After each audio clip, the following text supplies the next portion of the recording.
This article reviews surgical management of childhood empyema. It outlines aims, methods, and key findings from a single-center study of 20 patients.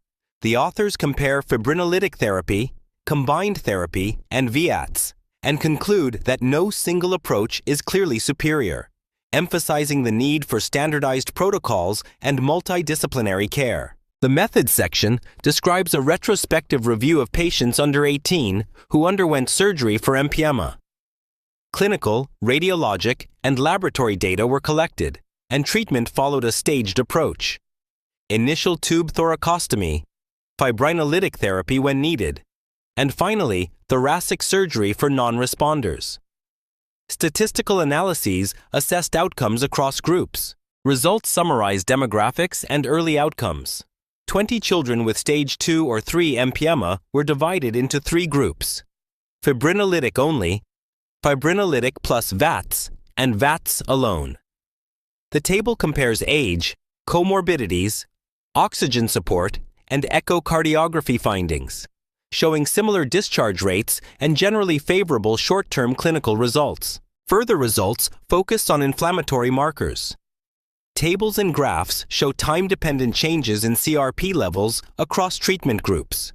Significant reductions in CRP were observed after fibrinolytic therapy and post-operatively, indicating effective control of infection.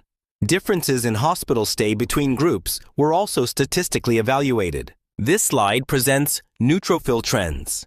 Table 4 and the NEU graphs demonstrate decreases in absolute neutrophil percentages after treatment in all groups, with significant time-related changes. The discussion links these laboratory improvements to timely therapy, highlighting that comorbidities did not necessarily prolong hospitalization when care was well coordinated. The discussion and conclusion stress that no single surgical method is definitively superior for pediatric empyema. Instead, success depends on early recognition, appropriate sequencing of fibrinolytics and surgery, and multidisciplinary evaluation. A standardized protocol could shorten hospital stays, reduce surgical risk, and support consistent decision-making. The final page lists key references supporting this review, covering epidemiology, guidelines, and comparative studies of thoracostomy, fibrinolytics, and VATS in children. Together, these sources provide an evidence base for clinicians seeking to optimize surgical strategies for managing childhood pleural empyema.